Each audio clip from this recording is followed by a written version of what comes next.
sou a Bruna, sou doutoranda em Ciência de Alimentos e hoje eu vou compartilhar com vocês algumas coisas sobre a elaboração de revisão sistemática, né? Aqui, gente, a ideia é usar a inteligência artificial não para plágio, não para reduzir a sua capacidade crítica, né, na hora da discussão e afins. É mais mesmo como um aprendizado que não pode ficar só restrito a mim, ao meu grupo de pesquisa e à minha instituição, tá? Essa é a ideia. Então, gente, para fazer uma revisão sistemática, a gente tem que conhecer dois conceitos, pico e prisma.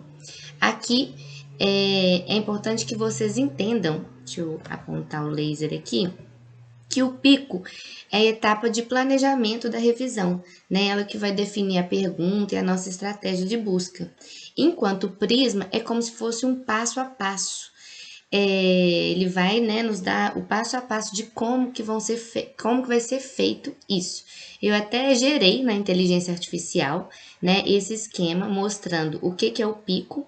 O pico nada mais é que o acrônimo para definição da. Aqui está falando paciente, mas seria, no nosso caso aqui em ciência de alimentos, seria a população, né?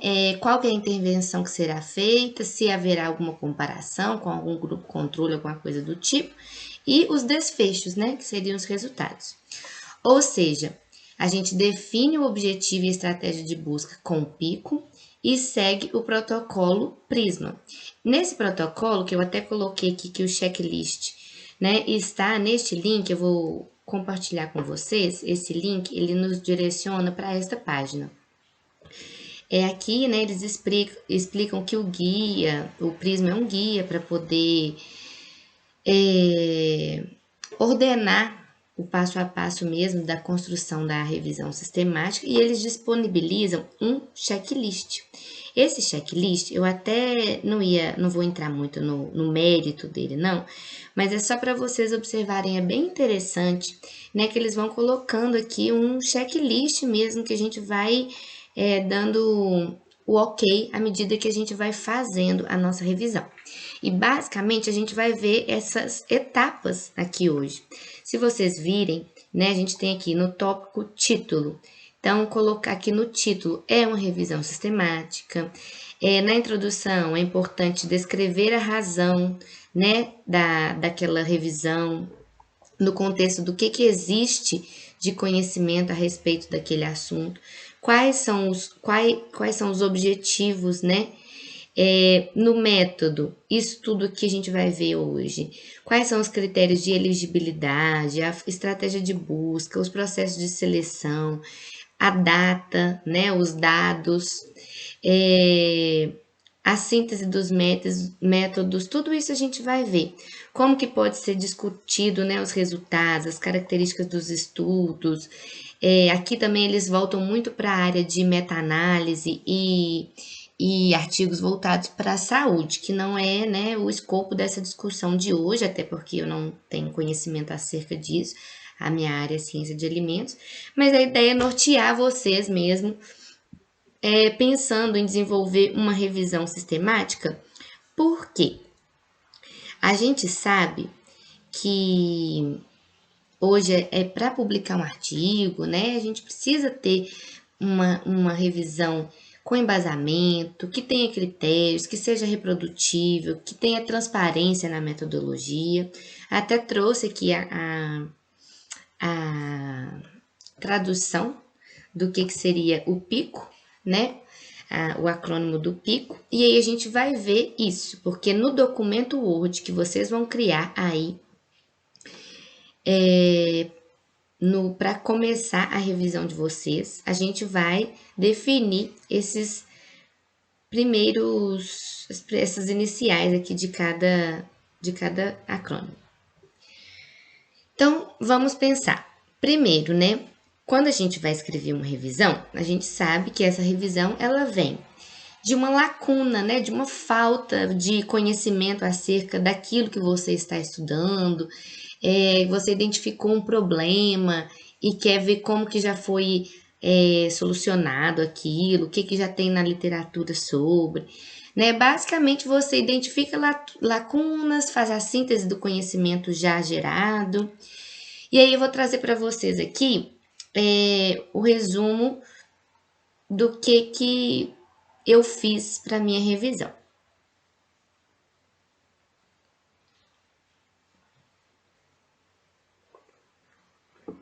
A primeira coisa que eu fiz, gente, foi identificar o conhecimento gerado. Não. Identificar foi definir o principal objetivo. E qual que era o principal objetivo de escrever aquela revisão, né?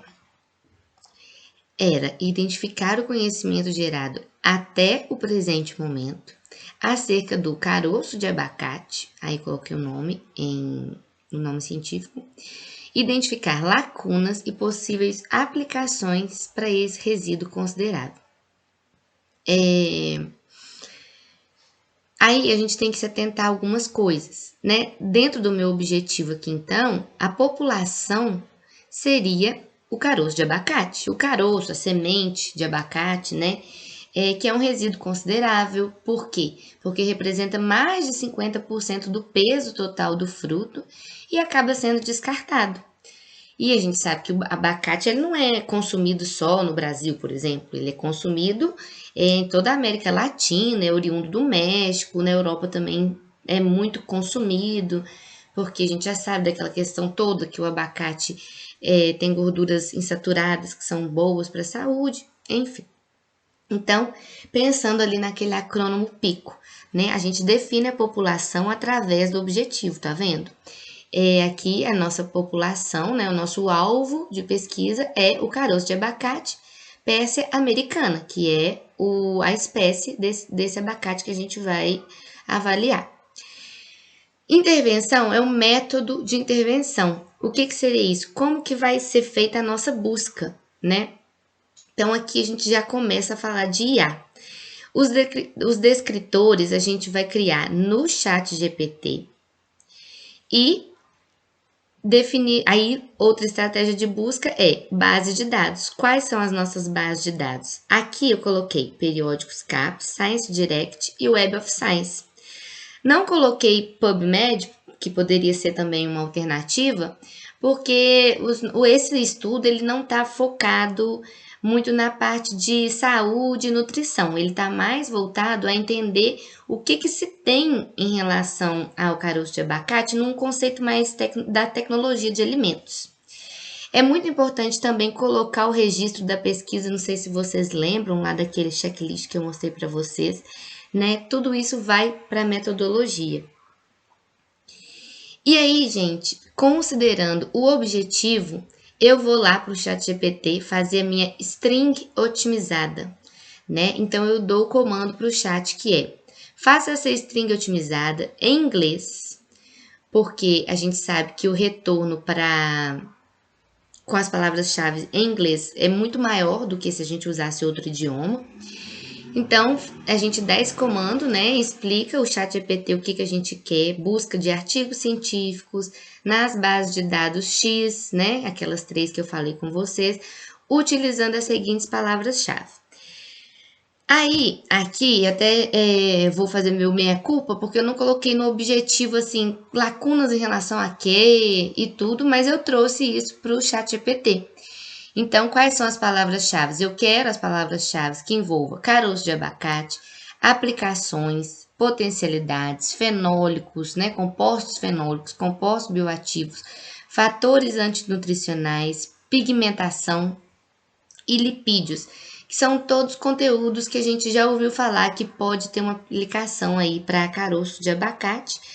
E aí, novamente, a gente vê, né, gente, que o ChatGPT, ele não faz nada sozinho, a gente tem alguém, não só o ChatGPT, qualquer outra inteligência artificial. Aqui, até para fazer o comando, para pedir, eu precisava saber, né? Eu precisava saber um pouco sobre caroço de abacate, o que já tem sobre, conhecer que o caroço é a semente, então ele vai ser mesmo rico em lipídios, pode ter fatores antinutricionais. E aí, já também ciente, porque eu já fiz outras pesquisas em bases de dados, eu pedi o chat para considerar as limitações de operadores booleanos na busca, evitar truncamentos e aspas somente quando necessário. Aí ele trouxe para mim aqui os sinônimos de todos essas quatro eixos temáticos, né, que eu trouxe aqui, que seria na minha busca. Isso também é muito interessante. Você vê que, por exemplo, para lipídios, eles trouxeram oil, trouxeram carotenoide, que não deixa de ser um lipídio, antinutriente, enfim. De forma que nós temos essa string, essa combinação aqui de palavras-chave. E ele ainda colocou sem truncamentos e com menos de 8 operadores booleanos. Realmente, menos de 8 se a gente considerar cada combinação aqui entre parênteses, né? Mas ao total, a gente tem mais de 8, então a gente não poderia usar, só copiar esse código todo aqui e jogar na nossa base de dados. Sem truncamentos que eu pedi ele, gente, em relação a asterisco, às vezes vem asterisco, vem muita aspas, e acaba que isso pode dificultar ali o retorno na base de dados. Algumas são mais sensíveis e não aceitam esse tipo de símbolo. Aí eu trouxe para vocês, né? Aqui eu trouxe de vermelho aqueles sinônimos que eu tinha comentado com vocês que ele criou para mim, que é bem interessante. Se eu pegar aqui fenólico, colocou fenólico, polifenol, bioativo, antioxidante, enfim. Aí eu separei em grupos aqui como que eu vou fazer essa pesquisa na base de dados. Então, eu vou fazer, considerando esse limite de até 8 operadores booleanos, né? O que está em laranja aqui é a minha primeira combinação. O que está em amarelo seria a minha segunda combinação. E o que está em cinza seria a minha terceira combinação. De forma que, quando eu for pesquisar na base de dados, eu vou ter algo semelhante a isso, né? Ou seja, que nós temos aquelas 3 combinações que eu falei com vocês. Aqui eu destaquei os sinônimos, viu, gente? Então, o que está em amarelinho seriam os sinônimos, em laranja, outros sinônimos. E, ao final, eu vou ter completado essa tabela, né? Considerando aqui essa combinação de palavras-chave para o periódicos, para o Science e para a Web of Science. Ao final, eu vou poder ter um total por base de dados ou por combinação de palavras-chave. Tudo isso me ajuda muito, porque se vocês lembrarem do esqueminha que estava lá no primeiro, aqui ó, nesse esquema, a gente vai precisar do número de estudos identificados, excluídos, por setor, né? É muito interessante, fica muito mais transparente e reprodutível a pesquisa quando a gente vai fazendo esse passo a passo. Não à toa que a gente tem aquele checklist do Prisma, né? Então, gente, tendo isso aqui, né? Tendo essa combinação, vendo que a gente aumentou a possibilidade de busca, a gente vai falar mais sobre os desfechos, que seria